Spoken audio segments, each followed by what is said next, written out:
Maala, queria começar falando contigo, agora há pouco até trouxe aqui umas aspas, né, do Fernando Haddad, o arcabouço fiscal ainda não foi definido, na sexta há uma grande expectativa, né, de que possa ser divulgada, há uma reunião aí marcada entre Haddad e Lula, na verdade na sexta passada, não, né, na verdade ele não bateram o martelo, vamos dizer assim, há uma perspectiva que pudesse ser até esta semana antes da visita de Lula à China, mas mais cedo a gente trouxe então Haddad falando que vamos torcer para que isso realmente aconteça, né? E ainda, a gente viu que tem ainda algumas diferenças da ala política e da área econômica pesando. Mas eu queria entender como que você vê essas divergências, né? Se você acha que esse texto vai sair alterado, muito alterado, por conta dessa pressa de se divulgar ainda nesta semana, apesar do Haddad falar ali, né, que vamos torcer que saia, mas deixando uma brecha de que pode ser que não venha ainda nesta semana.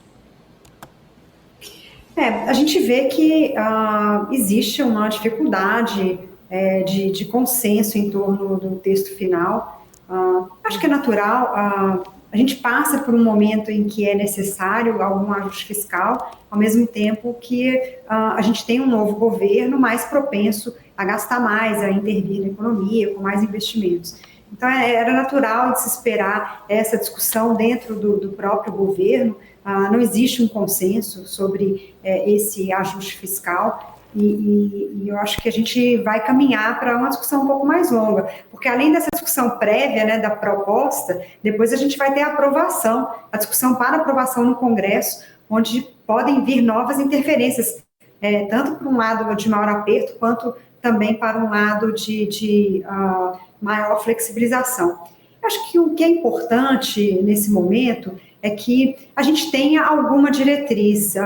Eu acho que a gente ficou sem nenhuma, né? Hoje, o Focus, ele mostrou um pouco isso. Quando a gente olha para as expectativas de longo prazo, lá para 2026, 2027, a gente tem hoje uma taxa de equilíbrio, tanto para a Selic quanto para o IPCA, bem maiores do que a gente tinha antes da eleição. Então, a própria PEC da transição, com o fim do teto, e toda essa discussão hoje sobre propostas do governo de mais gastos, e até propostas parafiscais, com relação a bancos públicos, por exemplo, elas trazem muita incerteza, porque a gente não sabe qual vai ser o caminho das contas públicas.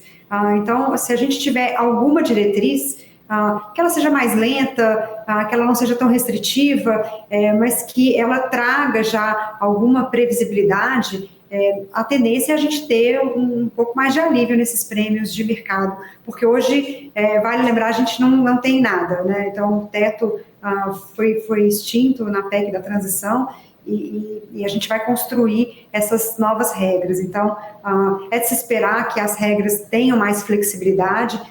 O próprio teto mostrou que ser muito restritivo não funciona, então acho que um dos pontos importantes que devem ser apresentados nas regras é que ela seja crível, né, que ela realmente funcione, né, não basta ter uma regra que você pode burlar a qualquer momento. Eu acho que esse talvez seja o ponto mais importante do que exatamente qual vai ser a trajetória, se vai ser uma queda muito rápida da dívida ou uma queda mais lenta.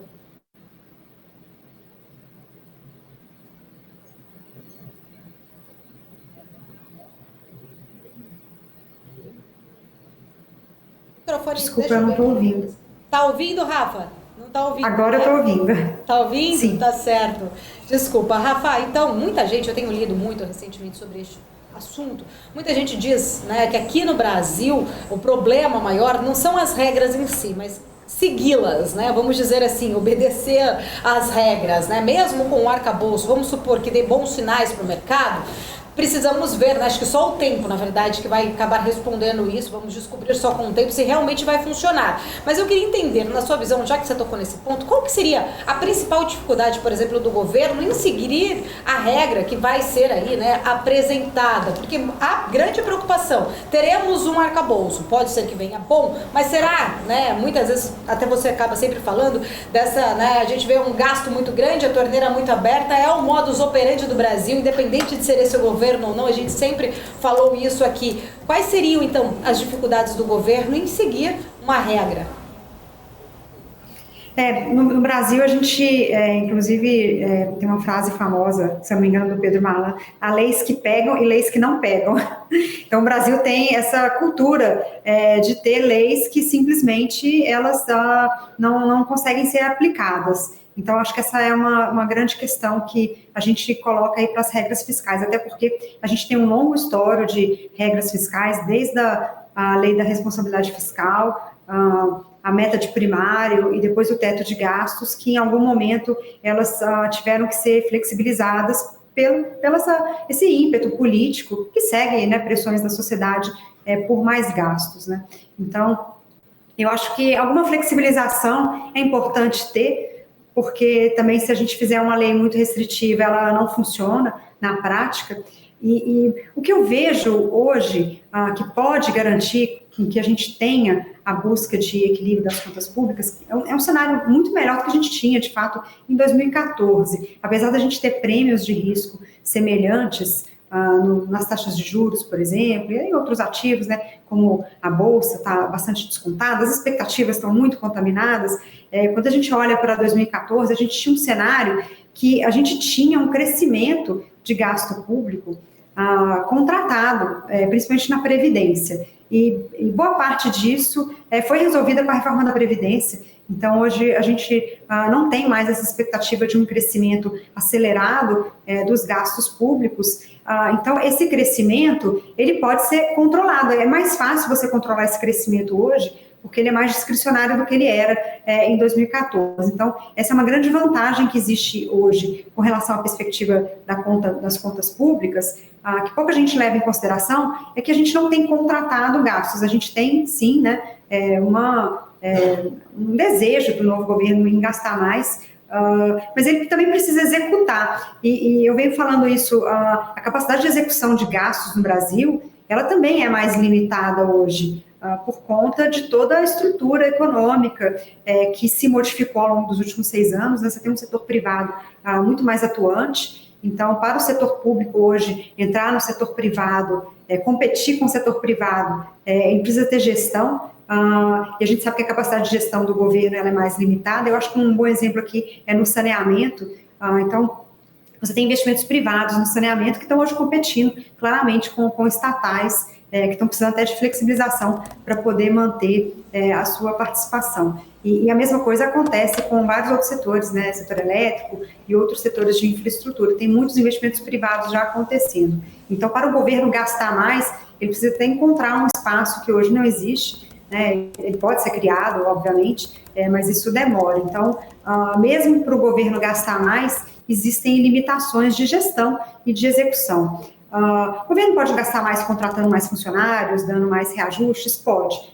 Mas eu acho que isso é um espaço onde a regra atuaria de maneira mais eficiente. Você coloca uma limitação ali de crescimento de gastos de folha e de previdência, com alguma regra para um reajuste mais moderado de salário mínimo, e você consegue executar, né, essa regra. Então, essa regra ela é mais crível, porque são parâmetros que ficam ali definidos para o governo. É mais fácil de executar, diferente de quando era a regra do teto, que você precisava fazer a reforma da Previdência, ela demorou mais tempo para ser aprovada, e a gente acabou estourando o teto mais rápido do que se previa. Então, hoje, a gente não tem essa dificuldade que a gente teve no passado. Então, acho que a regra com esses parâmetros de crescimento de gastos, principalmente de folha e de previdência, ela já vai ser um bom balizador com uma boa capacidade de ser cumprida ao longo dos próximos anos. Bom, Rafa, vou trazer aqui para a nossa conversa o Vandique Silveira, que está comigo também. Tem perguntas aqui para você. Fica à vontade, Vandique. Tudo bem, Rafaela? Como é que você está? Bom dia, tudo bem? Ótimo dia para você. Super alinhada a sua exposição, a sua explanação. Concordo com você em gênero, número e grau. Acho que um dos maiores problemas que a gente tem em regras no Brasil é que as regras elas têm que ser críveis, quer dizer que elas não podem ser mudadas de maneira muito fácil, portanto elas têm que ter dentro delas elementos de flexibilidade, mas que não sejam tão flexíveis que a regra não pegue, e na outra mão nós precisamos que elas sejam execuíveis. E um dos problemas é essa maneira, como você falou, de executar a nova regra, né? Isso é o que o diabo mora no detalhe, e esse detalhe é o que a gente precisa saber para acalmar os nervos no mercado financeiro e na sociedade em geral. A minha pergunta para você, e é uma pergunta talvez ela vem recheada, porque, a meu ver, existe uma dificuldade muito grande para que a gente consiga, dentro de uma regra fiscal que faça sentido de credibilidade e também de capacidade de execução, que ela não responda aos ímpetos populistas dos nossos governos, né? E a gente já notou que no Brasil o populismo ele não tem bandeira vermelha nem azul, ele não é nem de esquerda nem de direita, ele é constante, é a variável constante em todos os governos e praticamente o populismo é mais ou menos como uma cola que faz com que você tenha aprovação no Senado e aprovação popular. Então, como é que a gente pode ter uma regra que é crível, execuível, frente a um governo que é, obviamente, populista em seus gastos? Porque até agora, toda semana aparece novas demandas de gastos, mas até agora não foi apresentado um elenco de 5, 6, 7 prioridades que a gente vai focar nisso e o resto vai ter que esperar. Porque política é a arte de dizer não também, não é apenas dizer sim. Como é que você vê a possibilidade de uma regra fiscal nova obedecer essa hierarquia de atividades que são core para o governo a custo ou temporariamente apenas das outras? Eu acho que essa vai ser a grande discussão, inclusive, que está acontecendo agora dentro do próprio governo para elaborar essa regra, né? Como deixar esse espaço para alguns gastos aí que o governo elege como prioridades, que foram, né, bandeiras de campanha, enfim. Eu acho que essa é a grande questão. Um dos pontos, né, que é importante destacar, pontos positivos, né, que a gente pode ter uma boa regra. O primeiro deles é que o principal gasto, né, que a gente tem hoje no Brasil, que é o gasto social, ele já foi definido pela PEC de transição. Então, a gente não tem uma demanda por mais gasto social, até pelo contrário, existe um espaço para uma melhoria de gasto social. Acho que isso deveria estar entre as prioridades do governo. A gente já viu o Bolsa Família cortando alguns milhões de famílias aí foram excluídas em março. Tem espaço para mais cortes daqui para frente, com a melhoria do cadastro. Então, essa parte de eficiência de cadastro pode dar algum ganho para o governo. Então, boa parte do aumento de gasto que foi feito durante a campanha, ele já foi dado através do Bolsa Família. Agora você tem ali um espaço até para uma melhoria. Uma outra parte onde a gente pode ver algum controle é também na parte administrativa. Existia uma necessidade muito grande de uma reforma administrativa há 6 anos atrás, 4 anos atrás. O último governo fez um congelamento longo de concursos e congelamento até de salários, né, com a pandemia. Isso acabou reduzindo a folha em relação, né, o gasto com a folha em relação ao PIB. Então, o governo tem um ponto de partida bem melhor hoje. Então, não existe essa pressão para uma reforma administrativa urgente. O que o governo pode fazer é também administrar esses reajustes. A gente também vê isso, obviamente que tem as demandas, mas você também já começa a ver o governo sendo mais cauteloso nas propostas, nas contrapropostas de reajustes para servidores. Isso também é uma sinalização relativamente positiva. E, por fim, acho que a última demanda, que também é grande, é investimentos, né? Então, essa demanda, ela é uma demanda significativa, talvez ela seja o grande ponto ali dessa discussão da nova regra, qual que é o tamanho de investimento público que o governo quer ter e como que você coloca ele dentro do orçamento. Lembrando que investimento foi a área que foi mais cortada, ela é mais fácil de cortar porque não tem vinculação, mais fácil nesse sentido, né? Como não é um gasto vinculado, foi aonde os cortes foram maiores nos últimos anos por conta do espaço no teto que foi ocupado pelos gastos obrigatórios. E o governo quer retomar esse investimento e como que isso pode ser feito. Eu acho que, como eu falei, eu não vejo um gasto com investimento muito grande esse ano, até por conta de capacidade de execução. O governo gostaria de ter um crescimento maior esse ano, não dá para criar investimento e crescimento no mesmo ano, né? O investimento, ele gera crescimento em anos posteriores.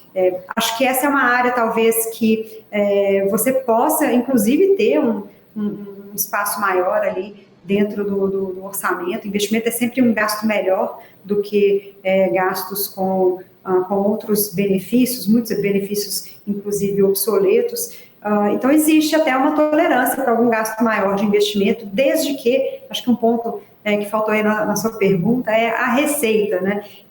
Da onde vão vir as receitas. Eu acho que esse é um ponto pouco comentado hoje dentro do governo, de onde vão vir as fontes para a gente alcançar esse equilíbrio, porque o lado de gastos a gente sabe que o controle de crescimento de gastos ele tem uma efetividade limitada, a gente viu isso através do teto, então eu acho que é importante também ver da onde vão vir essas receitas. E aí a gente vai voltar para a reforma tributária, que talvez seja um grande trunfo que esse governo teria para aumentar um pouco de carga, melhorar a carga.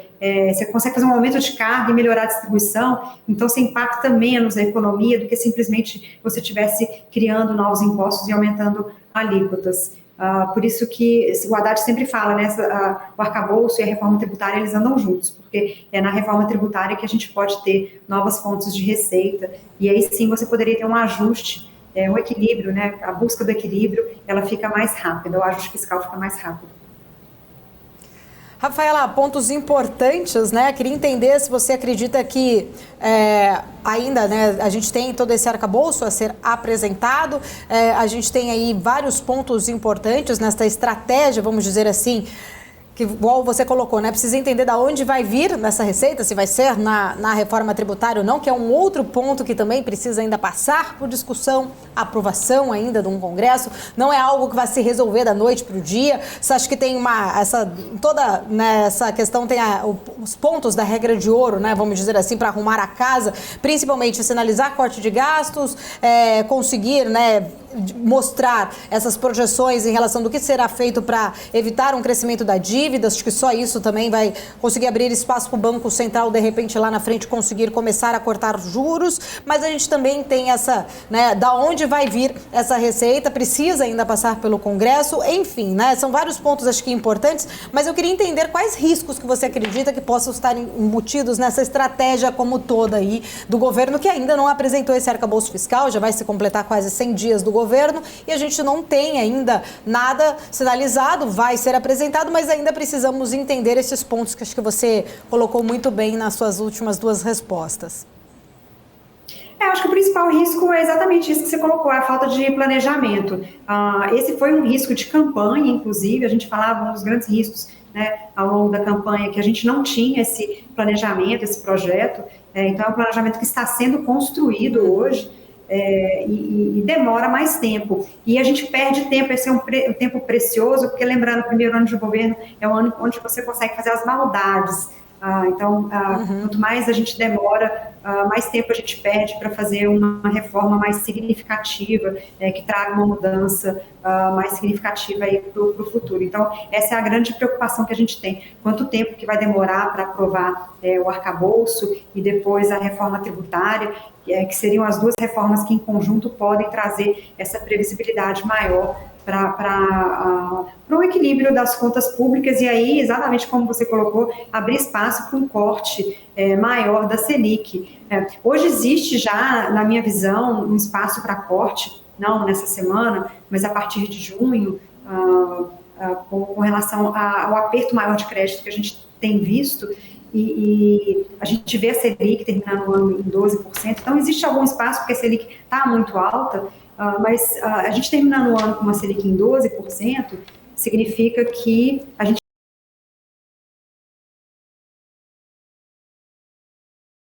aqui a conexão. Ano de 2024. Então, agora voltou, Rafa, deu uma travada ali na conexão. Tem um prêmio de risco. Pode continuar, pode concluir, fica à vontade. Voltou, pode concluir. Ok. Não, então, eu estou dizendo que a gente ainda tem um prêmio na Selic muito alto, e mesmo com algum corte aí esse ano, a curva de juros precifica algum corte, para que a gente depois tenha mais cortes, além, né, do corte para 12%, como é o que está na curva hoje, a gente precisa sim ter esse equilíbrio das contas públicas em vista. Maravilha. Rafa, só antes, né, da gente encerrar aqui, eu queria fazer uma pergunta lá de fora, né? Semana também importante, principalmente política monetária dos Estados Unidos. Falando um pouquinho ainda desse cenário internacional, o balanço de ativos do Fed, ele tem mostrado uma injeção de dinheiro na economia nos últimos, né, principalmente aí nos últimos dias. Queria entender se, na sua visão, né, o Fed estaria indo ali numa direção contrária do aperto, né, quantitativo proposto, inclusive. O que isso pode trazer de consequência para a economia americana, que segue ainda com essa pressão inflacionária alta?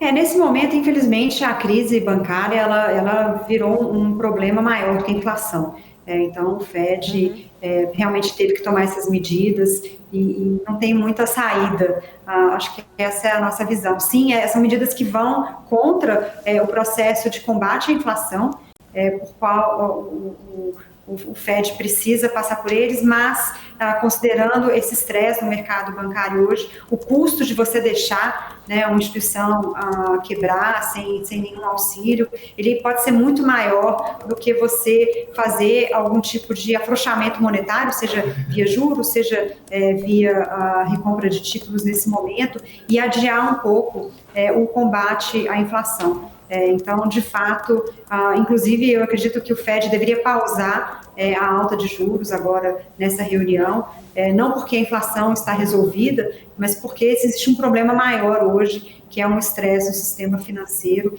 e uma pausa, ela faz todo sentido para que se faça essa reavaliação. E se a inflação fique mais persistente, você pode sempre retomar a alta de juros em maio. Mas nesse momento, infelizmente, o problema da liquidez, ele sobrepõe ao problema da inflação. Tá certo. Rafa, quero agradecer. Sempre um prazer recebê-la aqui na nossa programação. Uma honra poder contar também aqui com a sua colaboração para os nossos telespectadores. Obrigada. Obrigada, Paula, e até a próxima. Obrigada, tá? Até mais, até a próxima. Tá?